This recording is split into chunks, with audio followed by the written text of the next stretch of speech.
La porte vole en éclats vers l'intérieur à 4 heures du matin. Des fragments de bois se dispersent dans le salon. 3 policiers font irruption par l'ouverture. Leurs lampes torchées transpercent l'obscurité comme des lames tranchantes. Le bruit sourd de leurs lourdes bottes résonne sur le parquet de la maison silencieuse. Le sergent Dawson mène l'assaut, la main fermement posée sur son arme. Juste derrière lui, les agents Thompson et Reeves le suivent en formation tactique impeccable. Police. Main en l'air. Dans la chambre au fond, James Carter s'assoit calmement au bord du lit. Il ne sursaute pas, ne crie pas. Il fixe simplement la porte avec le même calme que celui d'un homme ayant déjà affronté des situations bien plus périlleuses. À 42 ans, vétéran de 15 ans dans les forces spéciales, il reconnaît le bruit d'une effraction forcée. Il connaît le poids des bottes militaires comparé à celui des bottes de police. Il perçoit la différence entre des professionnels aguerris et des individus nerveux feignant de maîtriser la situation. Les faisceaux lumineux envahissent la pièce. James lève lentement les mains dans un geste délibéré et bien visible. Il porte uniquement un pantalon en molleton et un t-shirt blanc. Ses yeux sombres s'adaptent rapidement à cette lumière agressive, son entraînement automatique reprenant le dessus. Ne bougez pas. Dawson avance en premier, arme pointée, balayant la pièce du regard. La petite chambre est impeccable, un lit simple, une table de chevet, une armoire fermée. Pas de luxe, ni d'excès. La maison d'un homme qui a appris à vivre avec le strict nécessaire. Comment vous appelez-vous ? Dawson pose la question d'un ton sec. James Carter. Thompson fouille déjà les tiroirs, jetant des vêtements au sol. Reeves ouvre l'armoire avec une force excessive. Les cintres oscillent, les chemises tombent. James observe chaque geste, chaque intrusion, mais son visage demeure impassible. Soudain, la lampe torche de Thompson s'immobilise. Accrochée à l'arrière de l'armoire, presque cachée parmi des vêtements civils, se trouve une veste bleu marine. Sous la lumière vacillante de la lampe, les lettres dorées brillent avec une autorité indéniable. Navicile. Le faisceau reste fixé sur le vêtement pendant plusieurs secondes. L'officier Thompson déglutit, son doigt tremble légèrement sur la gâchette. Dawson remarque ce changement d'attitude et suit son regard. « Merde !» murmure Thompson. Mais Dawson serre la mâchoire. Ils sont venus jusqu'ici, mandat en main. Ils ne peuvent pas faire marche arrière maintenant. Pas devant cet homme qui les observe avec un calme déconcertant. Continuez la fouille, ordonne Dawson d'une voix plus ferme que nécessaire. James regarde pendant qu'il saccage méthodiquement sa chambre. Reeves déniche son sac de sport sous le lit et en vide le contenu sur le sol. Une serviette, une bouteille d'eau, des baskets usées. Thompson fouille la table de chevet, ouvre chaque tiroir comme s'il cherchait quelque chose de précis. La plupart des victimes d'effraction paniquent. Elles crient, pleurent, réclament des explications. James, lui, calcule, mémorise les visages, note les numéros d'identification sur les uniformes, enregistre mentalement chaque manquement au protocole. Car James connaît bien le protocole. 15 ans d'opérations militaires lui ont appris la valeur du respect des procédures, que ces hommes violent quasiment toutes. Dawson s'approche de la table de chevet. Ses mains bougent avec une efficacité acquise par la répétition, par un excès de pratique. James observe le sergent ouvrir le tiroir du haut, glisser la main à l'intérieur puis, dans un geste presque imperceptible, y ajouter un petit objet avant de retirer sa main. Eh bien, annonce Dawson d'une voix théâtrale, brandissant un petit sac en plastique. Une poudre blanche capte la lumière de la lampe torche. James ne réagit pas, ne clame pas son innocence, ne fait aucun mouvement brusque. Ses yeux croisent ceux de Dawson dans un long échange chargé de sens. Un regard qui dit « J'ai vu exactement ce que tu viens de faire ». Et Dawson sait qu'il a été vu. De la cocaïne, confirme Reeves en s'approchant pour examiner le sac. « Ce n'est pas à moi », répond calmement James. « C'est ce que tout le monde dit », réplique Thompson avec un sourire forcé. Ce qu'aucun d'eux ne remarque, c'est le petit appareil dissimulé dans l'abat-jour de la lampe de chevet. Une caméra de surveillance de la taille d'un bouton, filmant en haute définition depuis l'instant où la porte a été enfoncée, enregistrant chaque mot, chaque geste, chaque élément de preuve placé sur place. James a installé 6 caméras dans la maison il y a 3 semaines. 3 semaines après avoir commencé à remarquer des choses étranges. La même voiture de police passant lentement dans sa rue chaque soir, les mêmes plaques, les mêmes visages qui scrutent sa maison. James Carter n'a pas survécu 15 ans d'opération à haut risque en ignorant les signes de danger. Il a donc mené sa propre enquête. Discrètement, méthodiquement, comme il a été formé à le faire, il a découvert que son nom figurait sur une liste de surveillance informelle du département de police locale. Une liste non officielle, non documentée, partagée entre certains agents dans des groupes de discussion privée. La raison ? 1 an auparavant, James avait témoigné contre l'officier Davis lors d'une audience pour usage excessif de la force. Davis avait frappé un adolescent noir jusqu'à ce qu'il perde connaissance lors d'un contrôle de routine. James, revenant du supermarché, avait tout vu, filmé la scène avec son téléphone et remis la vidéo aux autorités compétentes.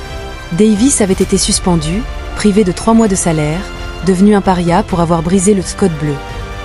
Et James Carter était devenu une cible.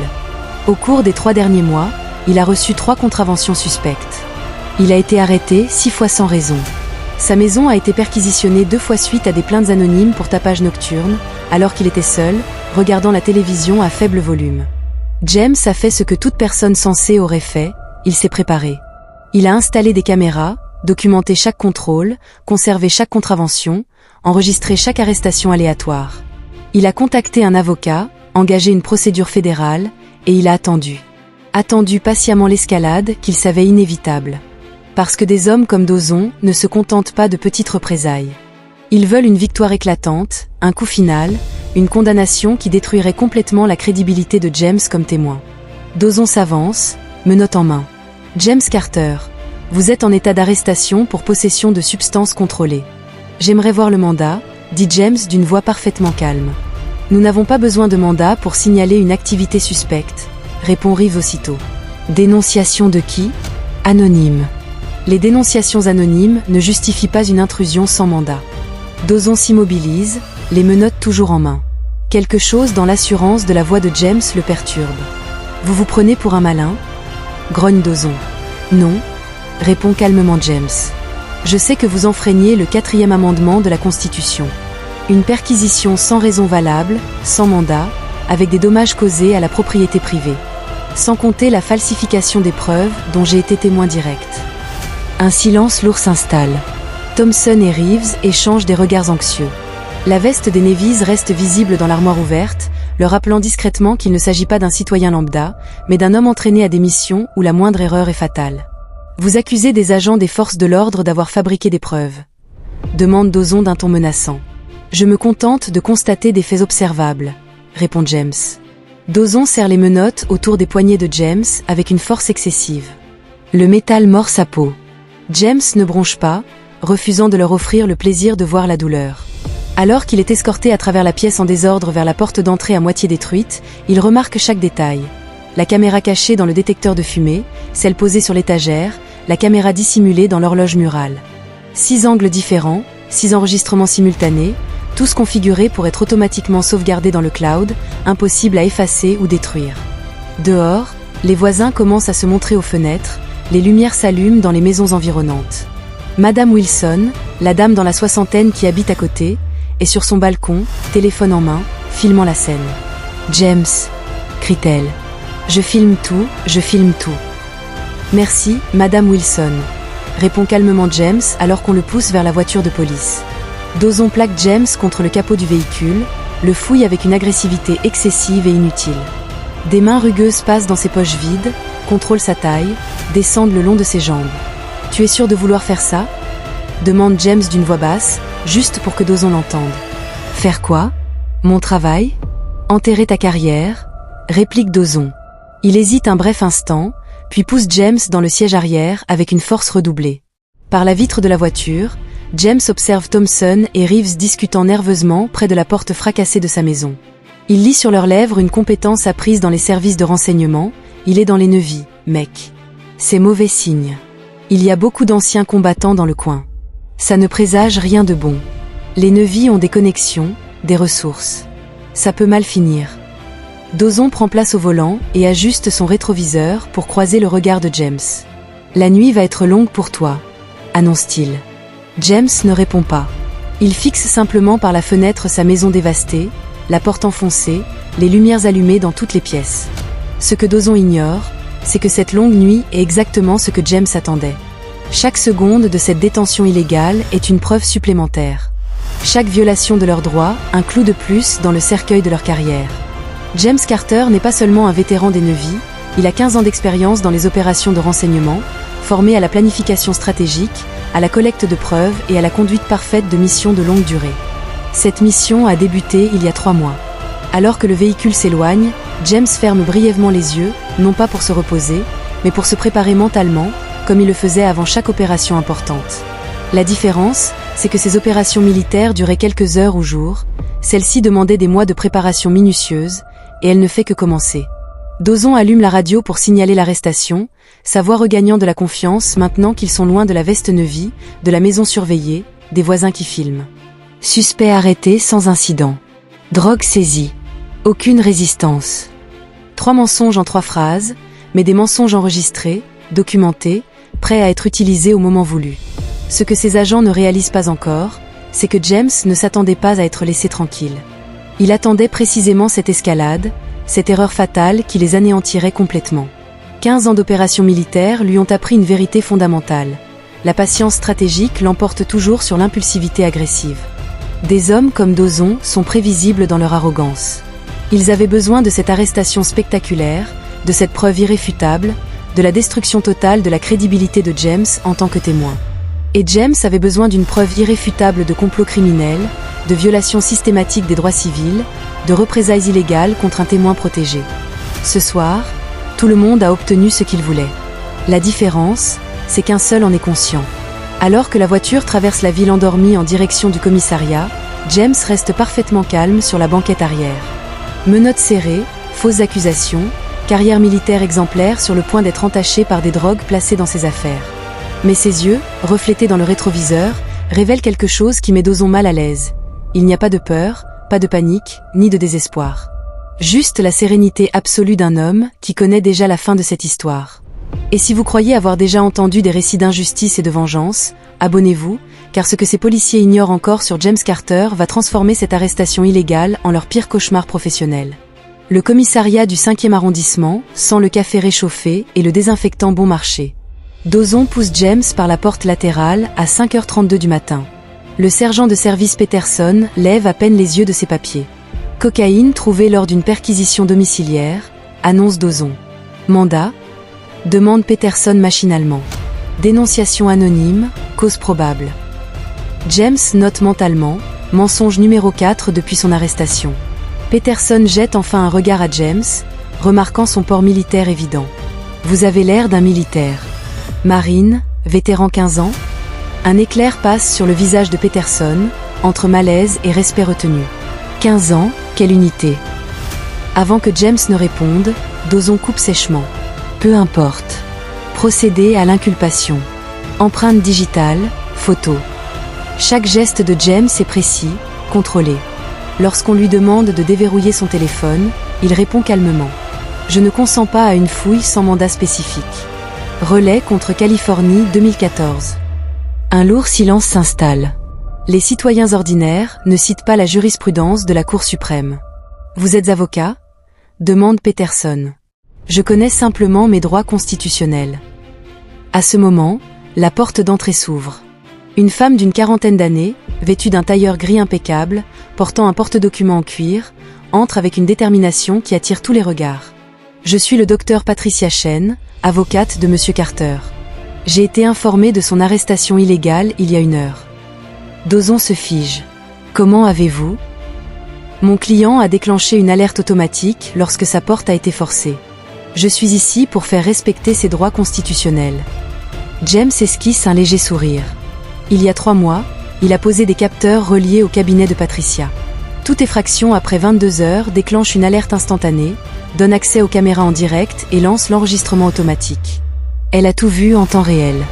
J'exige des copies de tous les rapports, des mandats exécutés et de la justification légale de cette perquisition, ajoute Patricia en posant sa carte sur le bureau. Nous n'avons pas besoin de mandat pour. Commence Dawson. Le 4e amendement n'est pas d'accord, inspecteur, l'interrompt Patricia. Et je suis persuadée que le juge fédéral sera du même avis quand nous lui présenterons le dossier demain. Thompson murmure dans un coin, furieux. James lit sur leurs lèvres, à travers le reflet de la vitre, elle en sait trop. Il a tout planifié. Ce type est un piège. Ils sont entraînés pour ça. Patricia s'agenouille près de James et lui parle à voix basse. 6 caméras ont parfaitement enregistré. Images en haute définition. 23 voisins ont déjà signé des attestations. James hoche la tête. Il y a 3 mois, il n'a pas seulement installé des caméras. Il a aussi expliqué ses craintes à chaque voisin, leur a demandé s'ils accepteraient de témoigner. 23 ont immédiatement dit oui. La communauté se souvenait de l'affaire précédente, de l'adolescent battu. Elle se rappelait que James avait eu le courage de filmer et de témoigner. Alors, quand sa porte a été enfoncée, 23 fenêtres se sont allumées, 23 téléphones ont filmé, 23 personnes ont tenu leur parole. Audience de mise en liberté sous caution à 9h, juge Morisson, informe Patricia. Elle méprise les preuves fabriquées. Dawson tente de reprendre l'initiative. Il va en cellule. Temporairement, corrige Patricia, jusqu'à ce que le juge apprenne l'intrusion sans mandat et la violation constitutionnelle. Ensuite, il sera libre et vous ferez face à des poursuites fédérales. Le sergent Peterson s'éclaircit la gorge. Je vais le placer seul en cellule, pour des raisons de sécurité. Une sorte de clémence implicite. Une reconnaissance que James n'aurait pas dû se retrouver là. Conduit vers l'arrière, James passe devant un panneau d'affichage. En haut, une photo du capitaine Bradford, en bas, presque dissimulée, une coupure de journal jauni, officier suspendu après plainte. Quelqu'un a conservé l'article. Un rappel de ce qui arrive à ceux qui enfreignent le code. La cellule fait à peine 3 mètres carrés, un lit superposé, un seau en acier, un petit lavabo. James s'installe seul et s'accorde un instant de réflexion. Flashback. 3 mois plus tôt, il s'asseyait dans un café et regardait le commissariat. Il chronométrait les rotations, identifiait des habitudes. Il avait repéré Dawson, Thompson et Reeves sortant régulièrement ensemble, toujours vers le même bar, toujours avec des conversations sur le nettoyage des rues. Il les avait suivis numériquement, réseaux sociaux, forums, groupes privés. Il avait établi les antécédents de Dawson, 3 accusations d'usage excessif de la force, 2 de fabrication de preuves, toutes classées ou réglées à l'amiable. Thompson, le fidèle exécutant, Reeves, le plus intelligent, conscient de ses actes. 4 mois plus tôt, la première contravention contestable, James n'avait pas protesté sur place. De retour chez lui, il avait téléchargé les données GPS montrant qu'il roulait à la vitesse légale. Preuve consignée. 3 semaines après, la deuxième amende, ses caméras embarquées avaient enregistré qu'il avait mis son clignotant. Encore des preuves. 1 mois plus tard, une plainte pour tapage nocturne alors que ses caméras confirmaient une maison silencieuse. Le schéma était clair, une escalade organisée, la préparation du terrain pour le coup final. Mais James avait préparé une contre-offensive. Chaque caméra était positionnée stratégiquement, chaque enregistrement envoyé vers le cloud, chaque voisin alerté, une avocate engagée, un système connecté à la porte d'entrée. 15 ans d'expérience lui avaient appris que la défense efficace requiert une préparation obsessionnelle. Dawson pensait avoir traqué une proie facile. Il n'a fait que tomber dans un piège préparé des mois à l'avance. Des pas dans le couloir interrompent ses souvenirs. Dawson s'arrête seul devant la cellule, regarde à travers les barreaux, mélange de colère et de peur sur le visage. Vous avez tout planifié. James reste silencieux. Dawson continue, blessé par son ego. Pour qui vous prenez-vous? Je suis ici depuis 20 ans. Vous n'êtes personne. Juste un de plus. Il ne termine pas. Les deux savent quel mot il a failli prononcer. James se lève et s'approche des barreaux. Sa voix, basse et glaciale. 20 ans à fabriquer des preuves, 20 ans à violer des droits, 20 ans à détruire des vies. Dawson serre les barreaux. Vous n'avez aucune idée de ce qui va vous arriver. Patricia surgit au bout du couloir, son téléphone en train d'enregistrer Dawson. Menace contre un détenu, preuve supplémentaire pour le dossier fédéral. Merci d'avoir creusé votre propre tombe, inspecteur, déclare-t-elle. La rage, le choc, puis le désespoir passent sur le visage de Dawson. Enfin la prise de conscience de sa perte de contrôle. Il recule et s'éloigne. Patricia s'approche de James, un sourire prédateur aux lèvres. Combien de preuves avons-nous? Demande-t-elle. 6 angles de l'intrusion, 23 déclarations, la plantation en HD, le rapport falsifié, l'aveu enregistré. James ne sourit pas, il ressent un soulagement tranquille, le plan fonctionne. Repose-toi, pense-t-il. Dans 4 heures, tu seras libre. Dans 4 semaines, ils seront en prison. Il s'allonge sur le lit et ferme les yeux. Pas pour dormir, mais pour se préparer mentalement. Phase 1, collecter des preuves irréfutables, accompli. Phase 2, survivre aux premières heures en détention, en cours. Phase 3, audience et remise en liberté, prévue. Phase 4, l'étape décisive, celle qui deviendra intéressante. 3 agents ont tenté de détruire l'homme qu'ils croyaient faible. Ils découvrent trop tard que James a réuni un dossier fédéral complet contre une opération corrompue qui gangrène le 5e district depuis des décennies. Il ne se bat pas seulement pour lui, il se bat pour toutes les victimes piégées par Dawson, pour chaque innocent sacrifié au nom de la loi. Quand ce sera terminé, le 5e district ne sera plus le même. Mais d'abord, il doit tenir les 4 prochaines heures dans un commissariat pourri par la corruption. Heureusement, James a survécu à bien pire, dans des lieux bien plus hostiles. Certains anciens soldats rentrent du front et tentent d'oublier. D'autres, comme lui, utilisent chaque compétence apprise. Patience tactique, organisation rigoureuse, exécution sans faille, pour s'assurer que la justice soit rendue. James Carter fait partie de cette seconde catégorie. Et 3 policiers corrompus viennent de l'apprendre à leurs dépens. Alors qu'il ferme les yeux dans cette cellule glaciale, une question muette flotte dans l'air. Qu'a-t-il découvert ces 6 derniers mois, capable de transformer une arrestation illégale en l'effondrement total de plusieurs carrières policières? Car dans le regard de Dawson lorsqu'il est sorti, il n'y avait pas que de la rage. Il y avait cette panique animale, ce frisson d'un prédateur qui vient de comprendre qu'il est devenu la proie d'un chasseur bien plus redoutable. À 9 heures précises, James entre dans la salle d'audience, accompagné de Patricia. L'endroit est rempli, bien plus que de coutume pour une simple audience de libération sous caution. Des journalistes ont investi le fond de la salle, caméra prête à filmer. La juge Morrison, réputée pour son intransigeance envers la corruption policière, consulte le dossier avec une expression de gravité. En face, Dawson, Thompson et Reeves, visiblement tendus, attendent.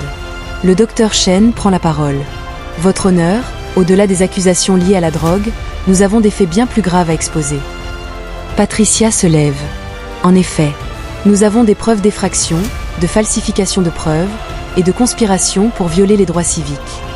Le procureur, Wilson Grant, bondit de son siège. Ces accusations sont infondées, votre honneur. Les agents ont respecté les procédures en vigueur. Des procédures ? Réplique Patricia en connectant son ordinateur au projecteur. Votre honneur, permettez-moi de vous montrer une première séquence. La vidéo montre la porte de James défoncée, sans avertissement, sans annonce légale. Une intrusion pure et simple. Il n'y a ni mandat, ni motif documenté, commande Patricia. La seconde vidéo montre Dawson en train de glisser un paquet suspect dans un tiroir, puis de simuler sa découverte. Le zoom capture chaque geste avec une précision accablante. Des murmures parcourent la salle. Dawson blêmit. Thompson fixe le sol. Reeves ferme les yeux. Preuve de fabrication, dit calmement Patricia. Filmé sous 6 angles différents. Wilson Grant tente une dernière défense. Et si ces vidéos étaient truquées, comment être sûr de leur authenticité? Les fichiers ont été automatiquement transférés vers des serveurs indépendants, protégés et horodatés, coupe Patricia. Et ce n'est pas tout. Elle lance une autre vidéo, celle de Madame Wilson. L'angle extérieur montre James poussé sans ménagement vers un fourgon, tandis que des voisins filment la scène. 23 témoins oculaires, tous présents et prêts à témoigner. La juge Morrison retire ses lunettes, les essuie lentement, un geste que tout avocat craint. Puis elle s'adresse d'une voix tranchante. Inspecteur Dawson, approchez. Il s'exécute, tremblant. Ces accusations sont-elles fondées? Votre honneur, c'est un malentendu. Un malentendu? La juge relance la vidéo. Expliquez-moi ce moment précis où l'on vous voit déposer un paquet dans le tiroir, pour ensuite prétendre l'avoir trouvé. Silence absolu. Patricia prend alors la parole. Votre honneur, nous avons également des preuves de 6 mois de harcèlement ciblé. Fausses amendes, interpellations arbitraires. Tout cela en représailles au témoignage de mon client dans l'affaire à vie. Elle dépose un épais dossier. 73 incidents, tous étayés par des preuves numériques. Le visage de la juge se durcit. L'affaire à vie, l'adolescent passé à tabac par un agent. Oui, madame la juge. James Carter était un témoin clé. 3 mois plus tard, les représailles ont commencé. La juge se tourne vers le procureur. Monsieur Grant, votre bureau avait-il connaissance de ce lien? Non, votre honneur. Alors je vous suggère de découvrir pourquoi. Elle abat son marteau. Toutes les charges contre monsieur Carter sont annulées. Et j'ordonne une enquête fédérale sur les agissements des agents Dawson, Thompson et Reeves. Dawson explose. C'est ridicule. Il ment. Silence. Tranche Morrison. Encore un mot, et je vous fais arrêter pour outrage à magistrat. Elle fait une pause. Inspecteur Dawson, Thompson et Reeves, vous êtes suspendus immédiatement, sans salaire, en attendant les conclusions de l'enquête fédérale. Les 3 hommes restent figés, abasourdis. Patricia enchaîne. Nous déposons également plainte au civil pour violation des droits fondamentaux. Section 1983, dommages-intérêts compensatoires et punitifs. Accepté, répond la juge. Et enfin, nous demandons une ordonnance d'éloignement contre les 3 agents pour protéger mon client. Accordé. Pendant toute l'audience, James reste impassible. Mais lorsqu'il croise le regard de Dawson, un message silencieux passe, « Je vous avais prévenu ». À la sortie du tribunal, les journalistes se précipitent. « Monsieur Carter, que ressentez-vous après avoir obtenu justice ?»« Ce n'est pas une vengeance », répond calmement James. « C'est une réparation. Il y a une différence. Il paraît que d'autres preuves existent. » « Est-ce vrai ?» Patricia intervient. Aucun commentaire pour l'instant. Mais, disons que les rumeurs ne sont pas sans fondement. Car durant ces 6 mois, James n'a pas seulement collecté des preuves pour lui. Il a discrètement enquêté sur chaque victime passée de Dawson. 17 personnes. Des cas similaires, drogue placée, arrestations abusives, prétextes douteux. Toutes issues de minorités. Toutes pauvres. 16 ont accepté de rejoindre un recours collectif. Le procès fédéral que prépare Patricia dépasse désormais le cas de James. Il vise un système enraciné de corruption raciale. Et lorsque le FBI plongera dans le dossier compilé par James, il découvrira que ce réseau va bien au-delà de 3 agents. Mais cela, c'est pour plus tard.